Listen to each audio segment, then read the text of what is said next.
Hi everyone, this video is going to be about inference to the best explanation, or perhaps more precisely, criteria for the best explanation. We were doing it here. And before I go into why I have this document up before us, I want to tell you a little bit about what inference or criteria for the best explanation is.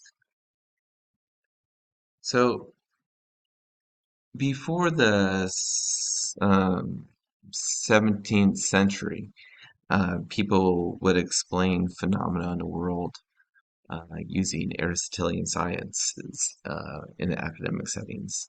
So they had these ideas that objects in the world's nature were uh, kind of what they did. So, for example, the Earth, it was drawn down to itself. It's heavy, so it went down. And then you have it's pulled, solid things are pulled down to the earth. Now, water is, lighter than, uh, you know, matter are solid things. So, and it also kind of goes up to the sky, a little bit of floats upwards. And so it's in between then the sky and the water, and the ground, I mean. And then on top of that, you have the sky, and the sky is between us and fire. Uh, and so, and because fire goes upwards, right? It wants to go upwards, and so that's its natural trajectory. And remember, too, in Aristotelian sciences, you had the four elements. So you had fire, you had earth, you had water, and air. And so everything was kind of explained with these four elements: air, fire, earth, water. Uh, and the idea was that, our environment was kind of composed of these things, and so you can manipulate them to become anything, right? So that's how alchemy kind of came about, was this sort of ancient science, and from this ancient science. Now, when Descartes and these scientific revolutionaries, well, like Francis Bacon, for example, came around, they started to say, look, Aristotle is nice and all, he's good, and this appeal to traditional concepts or dogmas about how the way the world works might not be the best way to approach discovering truth, right? So a lot of them started to come up with like methods about how to have create good quality explorations or good explanations, even good theories, good predictions. And so inference to the best explanation or criteria for the best explanation was one of these kind of processes that emerged from that uh, time. And what we have before us is book three of Isaac Newton's Principia Mathematica. Um, and back then, I mean, people didn't have the sciences and philosophy; these weren't separated. So a lot of times, what we would call science, or what science was back then, was called natural philosophy. And so, Newton's book is called Natural Philosophy, the Principles of Mathematics. That's the Principia part. Anyway, so let's look at what some of the principles for investigation he finds interesting or important. He says here, we are to admit no more causes of natural things than such are, both true and sufficient to explain their appearance. What he's talking about here is a principle we'll see in a minute, and it's called simplicity.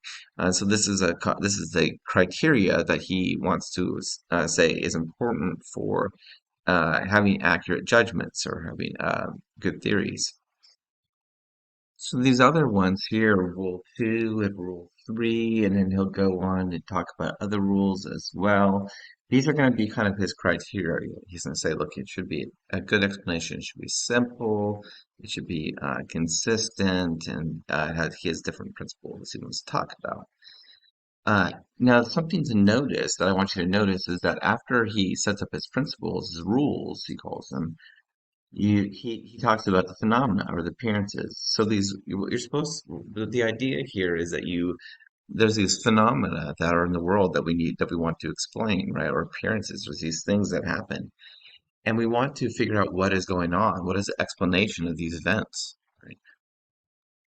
Right? So you can posit different explanations, like the ancients did, if you want, right? So maybe the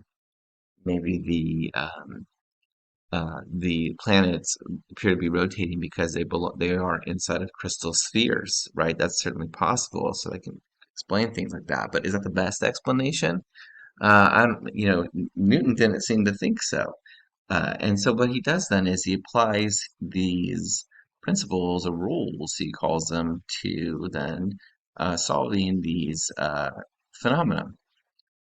And so he talks about the phenomena here, and then later in the book he goes on to try to explain them, solve them, and stuff. So this is just kind of by way of a little bit of history of it. Now people still use this today, and it's still very relevant today. Um, you'll see Stephen Hawkins talks about it in his work, A Brief History of Time. Other people bring it up quite frequently.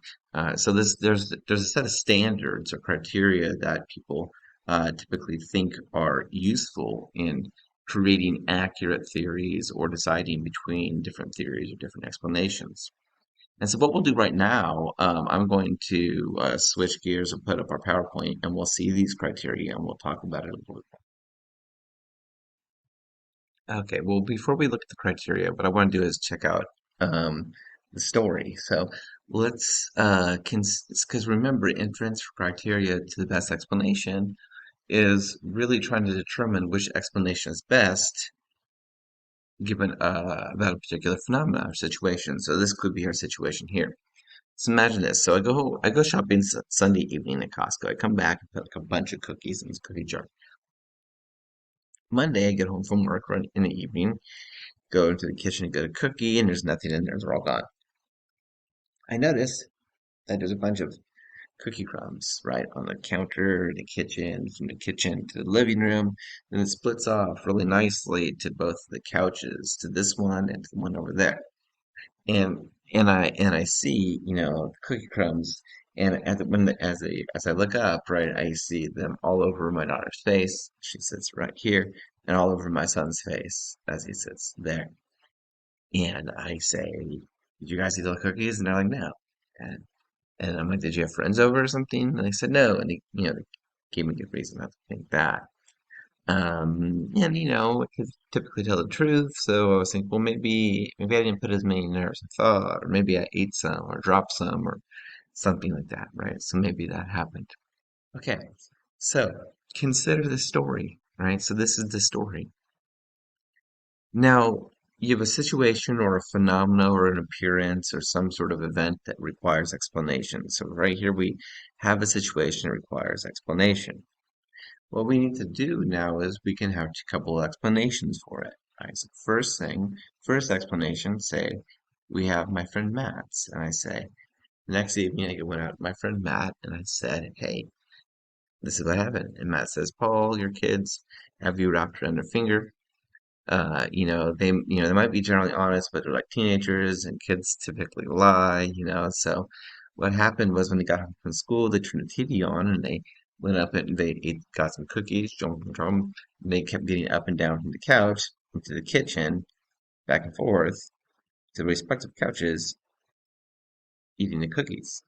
And so, kids don't tend to be clean, right? They tend to be messy. And so when they're eating these cookies on the way to walking, it drops on the floor, right? Also, if you cram a bunch of cookies in a cookie jar, then they're probably really crumbly. When you take them out, right, they're probably going to fall all over the place. And because kids don't really tend to be clean, right, they tend to be messy, they either didn't notice it or they didn't care to pick it up. Or, they thought it was the other person's thing or something. So this is what happened, and when you ask them, they lied to you, right? And they probably didn't have the friends over, but nevertheless, kids are going to continue to eat all these cookies, sweets until they're forced to stop. And so because of that, I think kids ate them. And so I hear this and say I get mad at it. I'm like, what are you talking about, Matt? It's not true. What happened was the fairies came in. Fairies, as you know, are very mischievous folk, and they like to prank kids. And I think when I left, on Sunday, on Monday, at some point they came in and they buzzed around the house looking for something to do. They found the cookies, and they decided, well, we'll take the cookies and frame the kids, right? So they did that. So they crumbled all the cookies, made those really nice, sharp trails. They put it on the kids' faces and all that kind of stuff. And the kids might not have noticed because clearly fairies, being they're magical, and so they can do that. They cannot be seen. And so when my kids were telling me the truth, about not eating the cookies, I believed it, right? 'Cause obviously it wasn't them. And in addition, they didn't have the friends over, so it must have been the fairies. Okay, so these are our two explanations.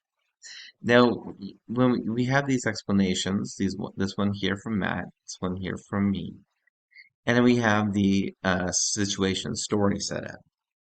At this point, we need to kind of break things down a little bit so we can start doing some comparisons.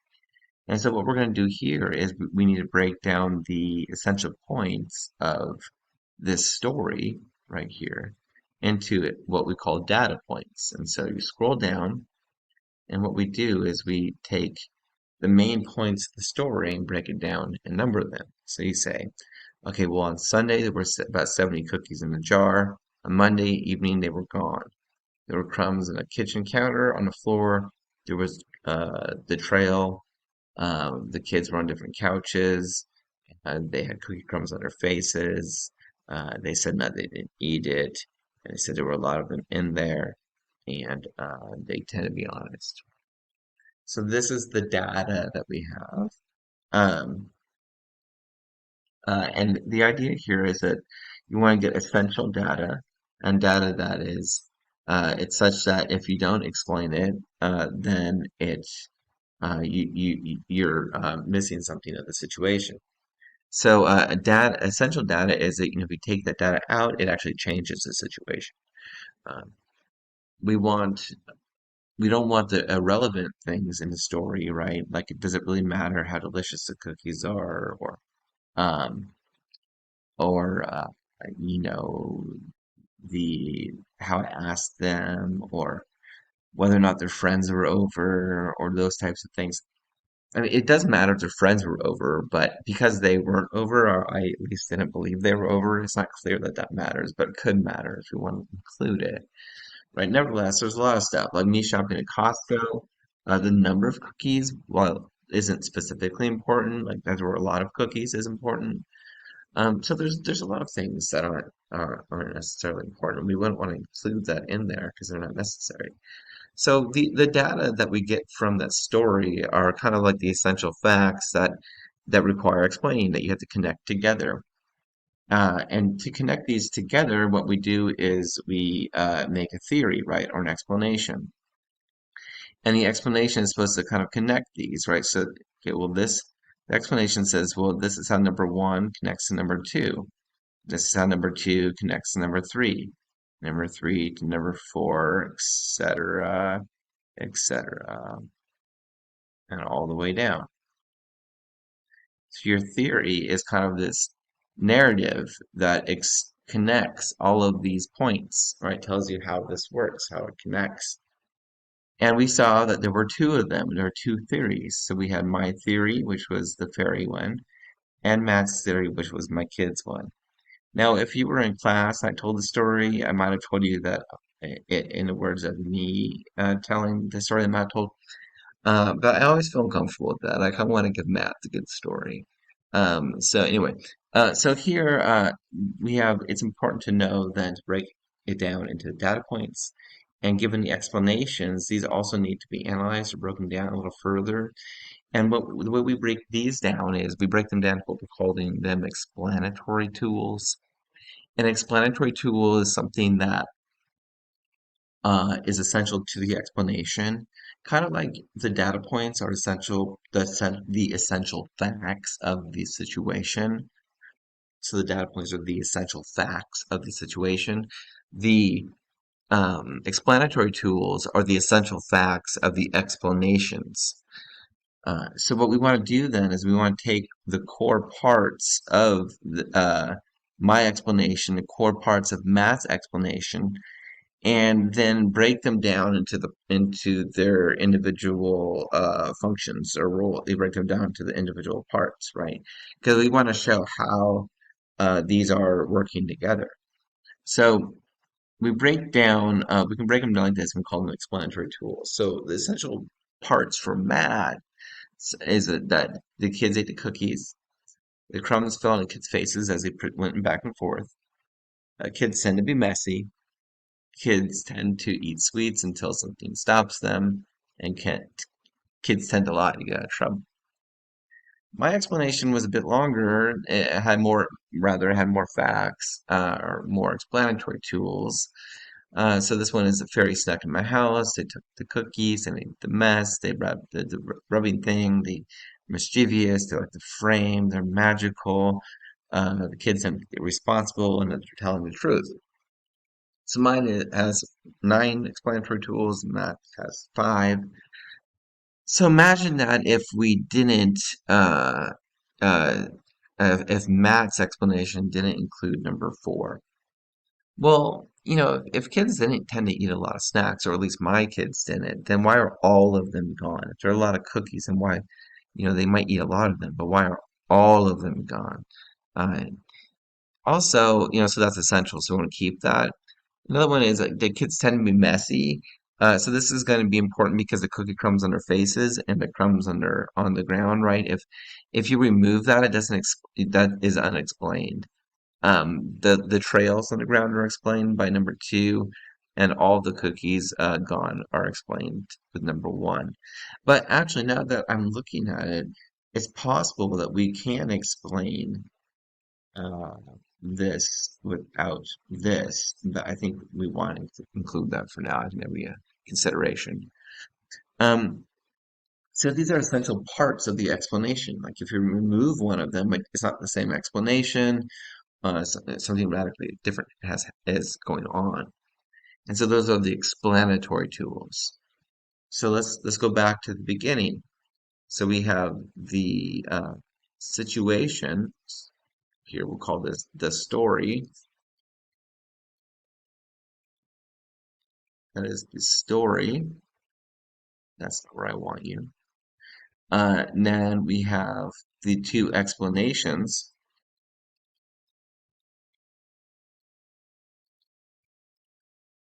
So we have one explanation offered by my friend Matt, and then the other explanation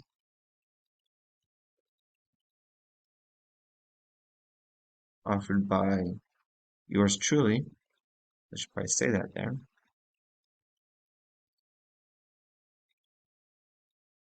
And I hope you know I am kidding about this, right? I don't believe in fairies at the moment. All right. So we have here the story or the situation, a phenomenon. You have the explanation, trying to make sense of the phenomena, telling you what happened, and then the other explanation doing the same thing. Now, but all 3 of these things have to be broken down into their essential parts. For the story, what goes along with it are the data points. So these are the essential facts that require explaining and connecting in the story. The essential facts regarding the explanation then are going to be the explanatory tools. And those are going to be broken down to the essential facts or essential elements of the explanation. What we could do is we can take this data part right here and move it.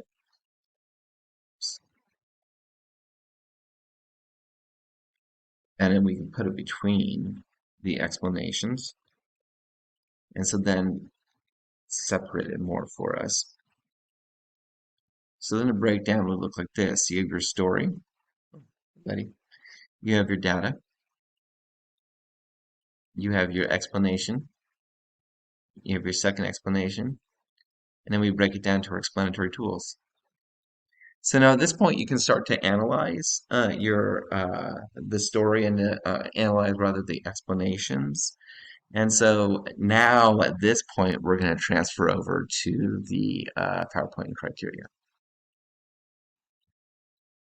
Okay, so finally we're here at the criteria for best explanation. And remember the way this works is we're going to compare, we're going to apply the explanations to these criteria to see which ones we think fare better when it comes to them. So we want to see which explanation has, for example, more explanatory scope, does a better job with the scope. And what the scope means is how many of those data points the explanation makes sense of. So a lot of those, I think there were 12 data points, and a lot of those data points can be made sense of by either explanation. Some explanations, however, or not some explanations, some of those data points, however, one of those explanations can't make sense of. So let's go ahead and take a look at that. So here we have 12 facts, and I think I might want to add one that it occurred at my house. I don't think I have that there.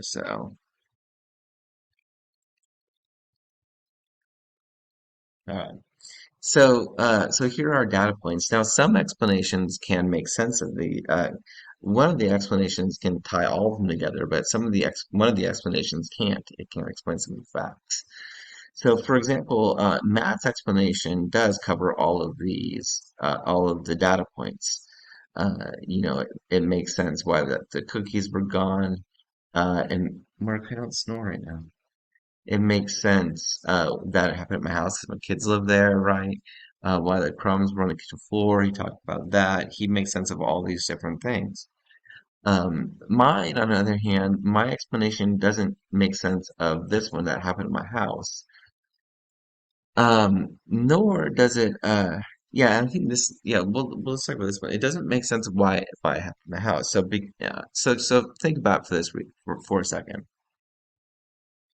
Imagine, that in my neighborhood there are, say, four houses.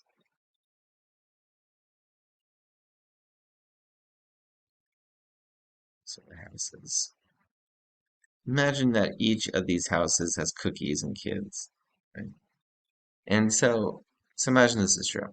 Now the fairies, they can go to any of these houses, right? And say there's no sort of like uh, you know, location bias going on.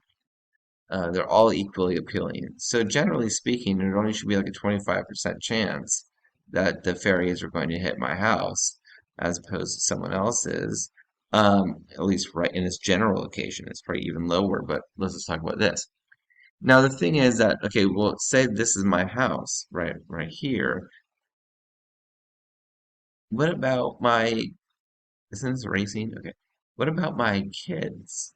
What's the likelihood that if my kids are, you know, at my house, that they'll hit my house? Well, that could be close to 100%, right? Let's say 0.97 or something.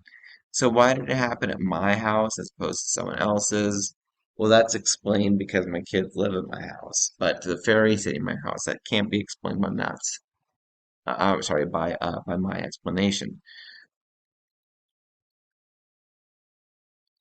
And so that's explanatory scope. So scope is how many of how many of these data points can your explanation cover? And that's an important one as well, too. The next one we'll cover is the explanatory power, and we're going to label it A. And the idea here is which explanation, if true, would make the phenomena more likely to be true. Sorry, my dog's snoring right here by me. Um, and so so let's think about how that would work, right? Um, well, so we would say, okay, well, let's think about this in terms of rational expectation. And so you have my kids,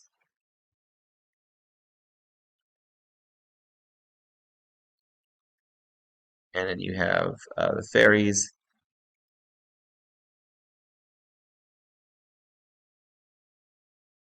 Okay, so If the fairies are, if fairies are real in the world in which, so imagine there's a world, and we'll call it W2.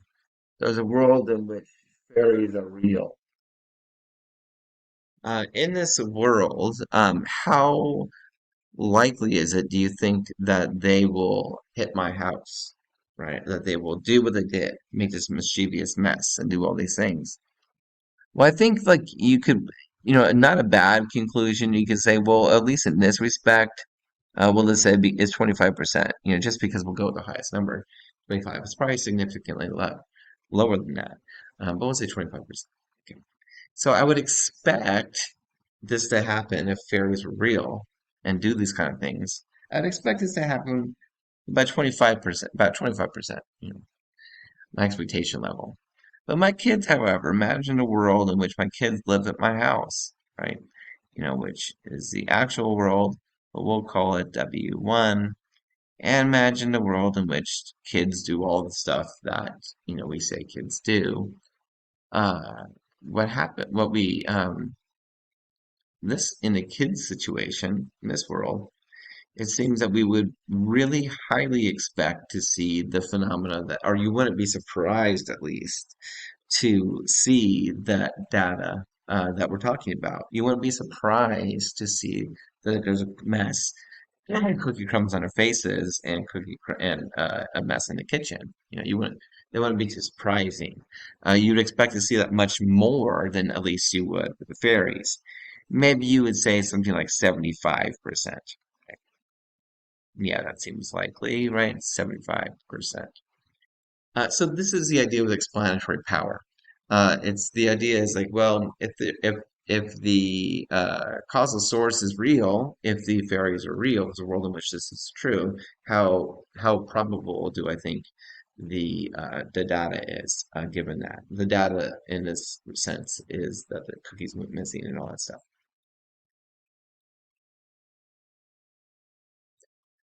So that's explanatory power A. Now there's another explanatory power, and this is explanatory power B. To really understand explanatory power B, I think we should talk about simplicity.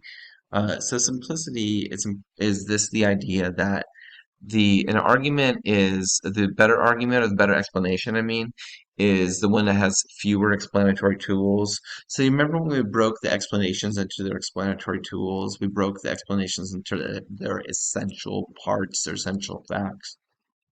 The one that has fewer of those, that's the simpler one. So whichever one of those has fewer explanatory tools, that one wins the simplicity game. So it's really a counting game. You count how many tools, explanatory tools it has. I think that my explanation has something around 9, and Matt's explanation has something around like 5. So clearly, Matt's explanation is radically simpler than mine. The simplicity criteria kind of makes sense, right? So imagine that you have a motor, two motors. One of them has 10,000 parts, one of them has 100 parts. Which one would you expect to break? Which one would you expect to break more frequently? Uh, the one with 10,000 or 1,000? Well, probably the one with 10,000, or which one would? The one with 10,000 would probably break more frequently because there's more opportunities for it to go wrong, more opportunities for things to go wrong and break, where the one with 10,000 parts has fewer opportunities to go wrong. So one of the ideas of simplicity is that if you reduce the number of explanatory parts, then you're going to reduce the opportunity to go wrong. There's other reasons as well. There's some historical traditional reasons why people like simplicity. There's also some reasons not to like simplicity. There a lot of times it seems that often enough, the more what we think is a more accurate explanation often, or what is more accurate explanation is more complicated. So it isn't simpler. Nevertheless, simplicity does have some attraction to it, and it's useful for the reason that the motor analogy illustrated. So let's go back to now explanatory power B. Explanatory power B, as far as I understand, is also called best systems theory. And what this is talking about is how one theory fares when it comes to scope and simplicity. It's a combination of the two. So let's go ahead and take a look back at my at our other page. Okay, so here we are, their story and our data and all our stuff. And what we're wondering about is how the explanatory power of Matt's explanation versus mine. So let's go ahead and look at. So one way to tell this is to see how much scope each one has. So let's go ahead and create a little evaluation section right here. Um, to insert a table. Okay, we'll call this one. This one will be Matt's, and this one will be mine. Okay, so it seems as if when we were talking about it earlier that Matt had scope.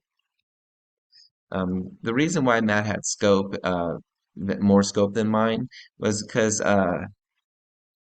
Matt's. Let me make sure I'm in the right spot.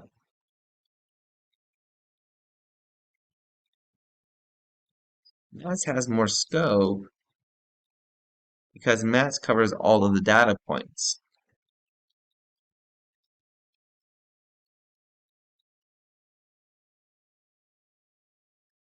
So this explains and connects all the data. Uh, and then we would in a paper we would give the reasons why and illustrate it. Where mine does not. So my his has scope and mine doesn't have as much scope. His has more scope than mine because he can explain why this happened and mine can't. So his was more scope. Now, when it comes to explanatory power, we're also interested in simplicity. Simplicity is a very easy one to do. So you look over here and you see which one has more explanatory tools. And as long as you broke these down accurately, it's a numbers game. So Matt wins here. Matt, so 5 versus 9, I believe. And then, so in a paper here, you'd explain how, um, you know, not only that it's simpler, but that it's sufficiently simpler. So here, then we would look um, at them together and say, okay, well, it looks like maths is has more scope and more simplicity, and is more simple rather. So therefore, has more power, at least in terms of B. We also claim to have more power in terms of A, because it also it makes the data significantly more probable to have occurred, right? That the kids lived, if the kids did it, right? The kids are the way Matt says they are, then it's more likely that I would see the data I saw than if there are fairies around doing the things that I say they do.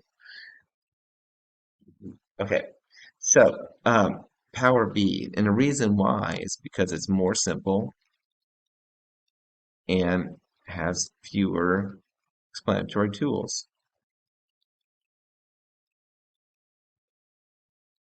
Let's think about this for a minute. But let's go back to our power. You might be wondering why is this called power? Why does the combination of scope and simplicity matter? Well, I'll try to illustrate this for you. So imagine there's a tug of war. So let me use my finger here. You have tug of war going on between two groups. Yes, these are people over here tug of warring, and there's tug of war log. Okay, so imagine you have these two groups. You have Team A and Team B. Okay, so now imagine that so Team A has two people, Team B has four. Imagine that it's a tie. That Team A and Team B tie. They can't, move the rope. Team one's side more than the others. If this occurs, then be wondering which team is more powerful, which team is stronger. And I think the correct answer there would be Team A. And the reason why Team A is stronger, is more powerful, is because it's doing the same amount of work with less stuff. Imagine that Team A, however, not just doesn't just do twice as much work, right? Because if they tie, then one of these people is doing about the same amount of work as two of them, probably. But in addition, Team A, if they win, uh, what about their power there? So if Team A wins, uh, then they're doing more work with less, and so that makes them a lot more powerful. So you have go from one person doing about the same amount of work as two people. But now, if Team A wins, so if they pull the rope that way, then you have one person doing more work than about two of these people. And so this makes these particular individuals in a tug of war contest significantly more powerful than the ones over here. And in that respect, if your explanation can it cover more of those data points than another explanation, and you can do it with fewer tools, then I think it deserves the word or the compliment of being powerful. The next one we'll look at will be plausibility. So plausibility, I think the idea here that is important is not so much is it plausible to me or to you, is it consistent with our accepted beliefs about a situation, um, or not? I think what should count as plausibility should be whether or not the explanation is consistent with, say, the relevant experts' opinions, or the general consensus among the relevant experts' opinions on the matter.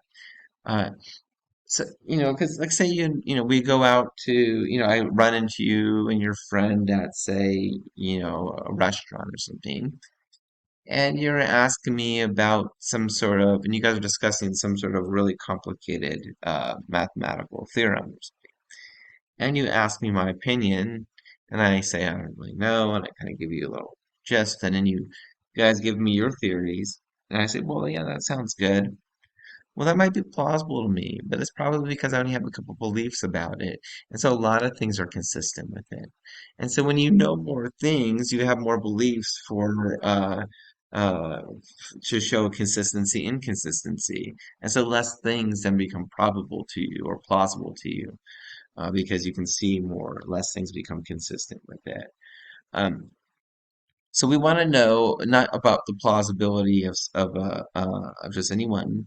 Plausibility should count in this respect when it has to do with the experts.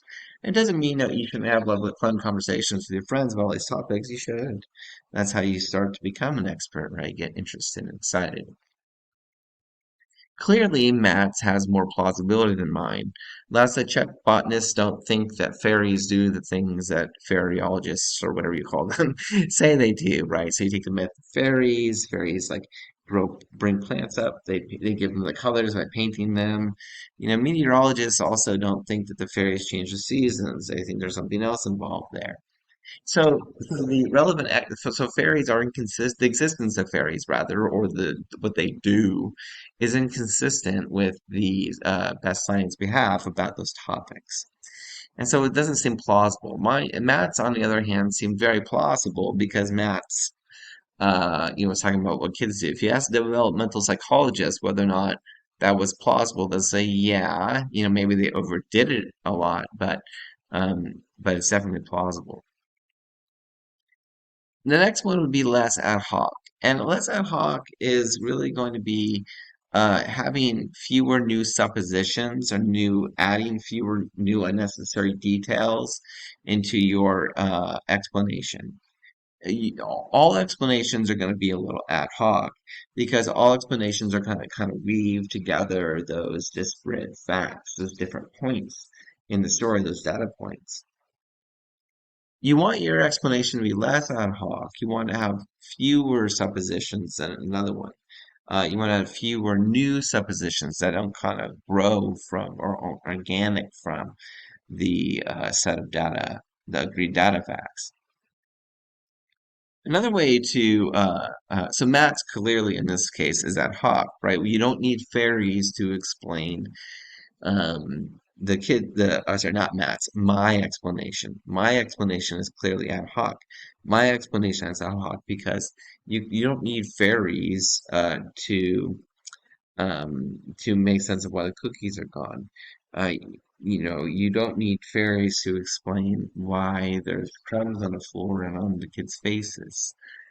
So fairies seem incredibly unnecessary. In addition, it seems like I have to create more new suppositions to make sense of why fairies are doing what they're doing, right?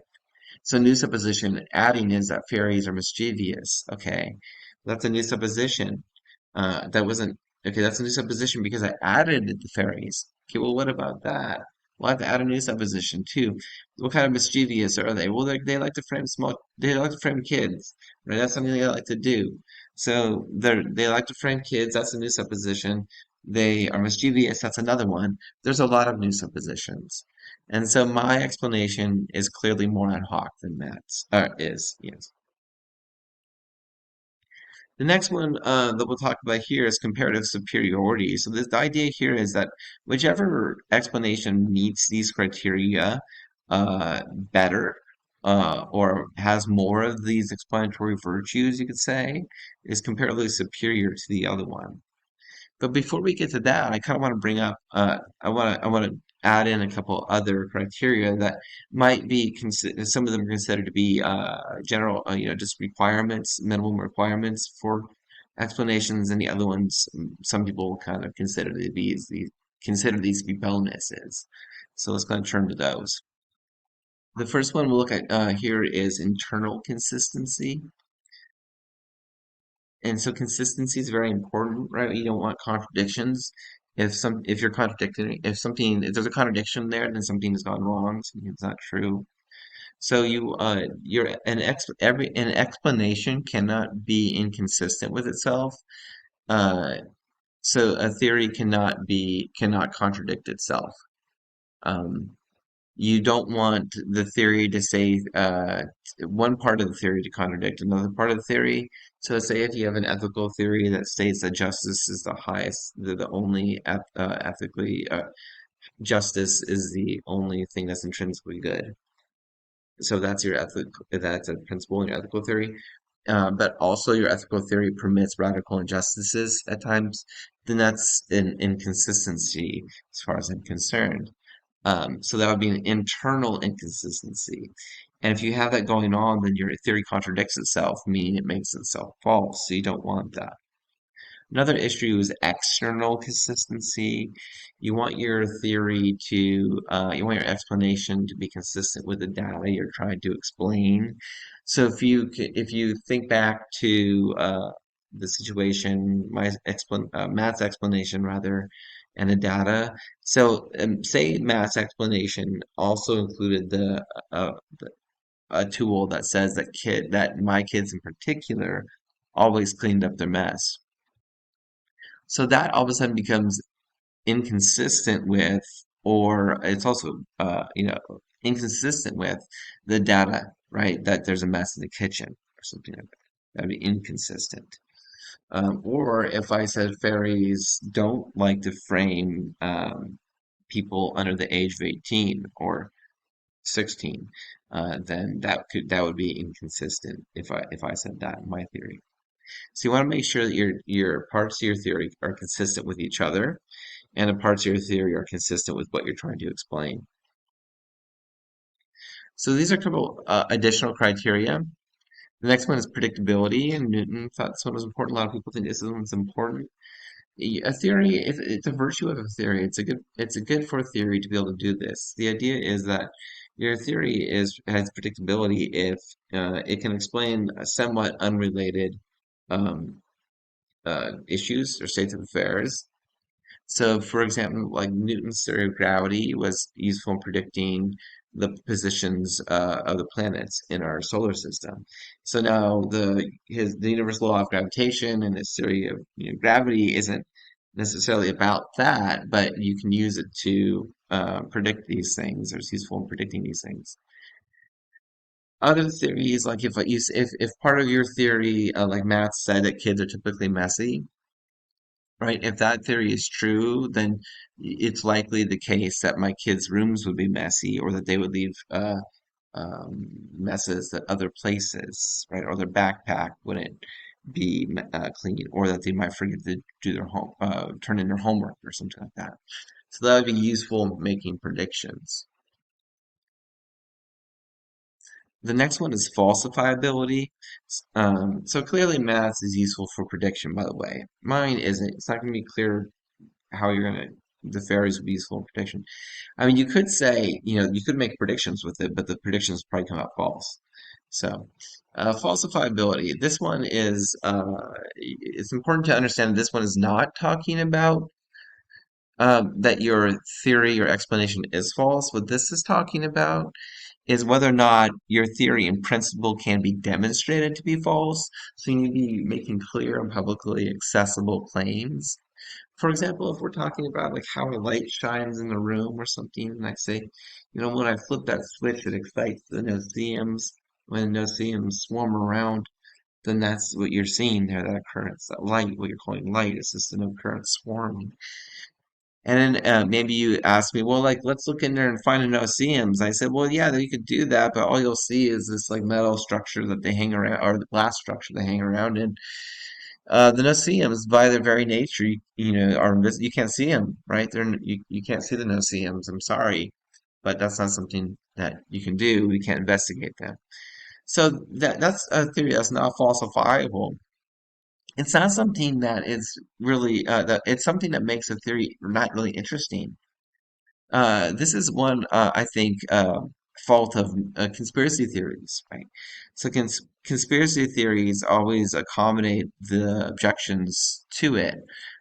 So you can't, they're always, so for example, like if someone says the conspiracy is for that the government is ran by lizard men or something, and someone presents a bunch of information or data or whatever evidence against that, what one of the marks of conspiracy theory is that evidence against it is counted as evidence for it, and so it can't be falsified. So they would say, well, that's what they want you to think, right? So say for example, they're talking about like aliens or something, and there's all this evidence the government gives us that it's weather balloons or something. Well, what conspiracy theorists will say is that that's what they want you to think. That's what they made that up, right? So then the claim is not falsifiable. And so it really makes conspiracy theories not interesting.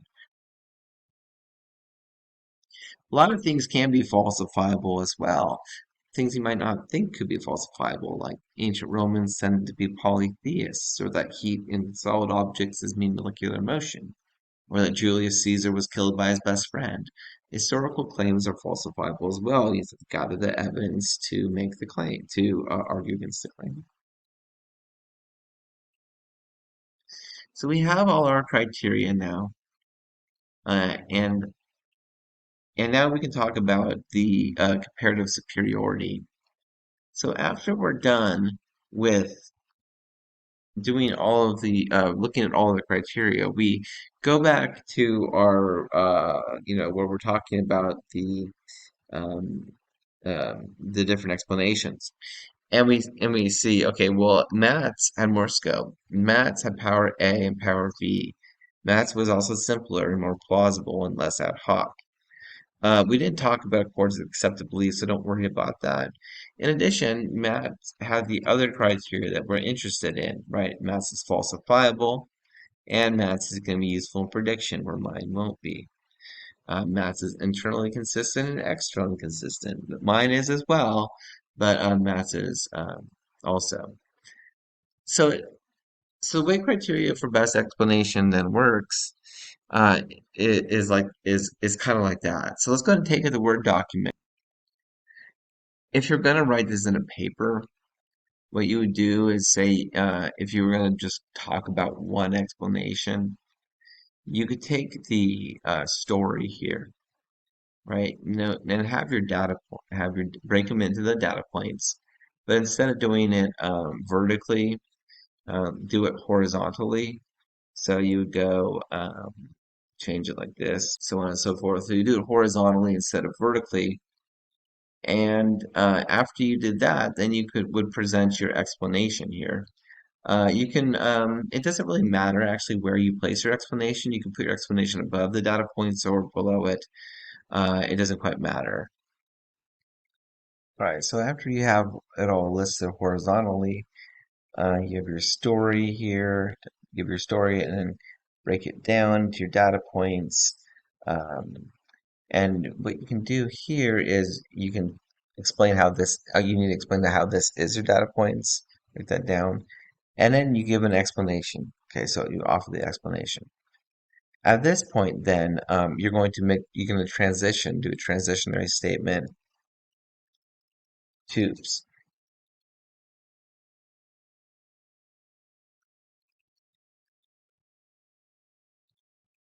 transition to the evaluation or to the analysis.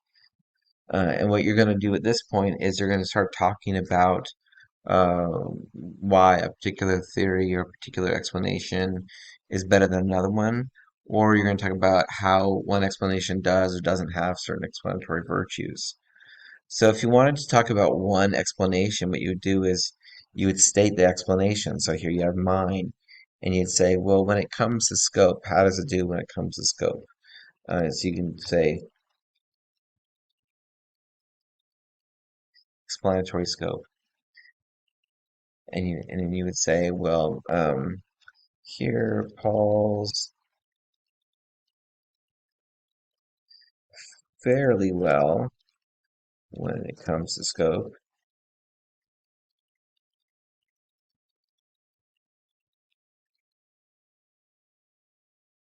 connects the most all but one of the data points. And then what you need to do is explain why this is true. And after that, what you do is you would say that it, however, fails in scope due to its inability to cover the fact um, that occurred at my house, which I believe is fact number 3.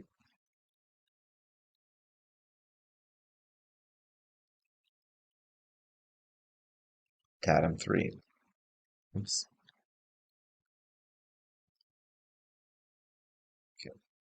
And then explain why this is true.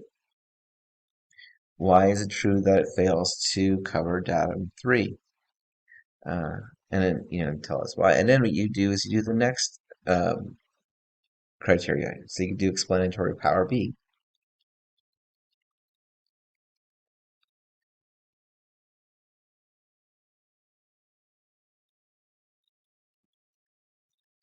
So you just do explanatory power, and let's make sure to distinguish it just because we're distinguishing them here. And then you would explain why, what kind of power my theory has, my explanation has. Paul's theory or explanation is very complex and um, doesn't connect all the data. Because of this,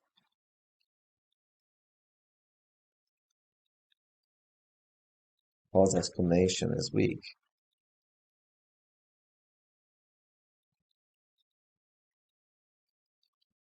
It has poor it has poor explanatory power.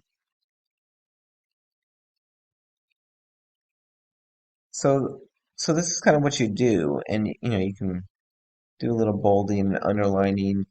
These are your criteria. And underneath it, you're just going to write a paragraph explaining to me why this theory meets this criteria or doesn't meet this criteria. How well does it meet this criteria? You're going to tell me whether or not a theory has a particular explanatory virtue or not, right? So you want to tell me that it's good for prediction, it's useful in prediction, or you tell me that it is very powerful. You can consider that to be a virtue of the theory. But so this is kind of the general idea of the paper. Now, if you're wondering, like, what's the formal way of setting up the criteria for best explanation?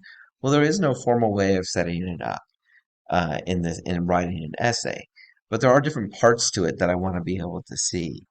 And so the parts that I want to be able to see is what's the story, what are the data points, what is the explanation, or what are the explanations. I want to be able to see what the explanatory tools are that both that your theory uses, if that comes into play in your discussion. If you're talking about simplicity or power, B, uh, uh, then it will necessarily. So make sure that you're talking about explanatory tools if you're bringing up those things like scope and stuff like that. In addition, excuse me about sneeze, what I want to see from you are the criteria that you're using. You make sure these are clear to me, right? So state what the criteria are. In addition, I think it's very important to not only tell me which theory does have more scope, or that your theory does have a lot of scope, or that a theory does have a lot of scope. What you want to, I want to see from you how you're understanding the idea of scope. So, an idea of which criteria you're using. So give me a quick definition as well. That's going to be important for me to understand for me to see your understanding of what the criteria entails. And so in a paper, then just make sure I have these parts. What criteria you're using. I would suggest at least using three or four. Um, and I want to see the explanation or explanations, and I want to see the data points, the story, and explanatory tools. So make sure I'm seeing all those things, and I think it should be good. At the end, obviously, do a conclusion. So sum up what you said, sum up your main points, and tell me why this explanation is either comparatively superior to another explanation, right? Because that's the conclusion. So if you're comparing two explanations, the conclusion will entail that explanation A is a better explanation than explanation B because it meets more of these criteria than explanation B. It's comparatively superior. If you're doing a paper where you only are looking at one explanation, what needs to be done there is tell me that it's strong, it's a good explanation because it meets these criteria. It's a good explanation because it has these explanatory virtues or meets these criteria. And that's to write the paper. Hopefully this was helpful for you, and of course you can reach out to me if you have any questions.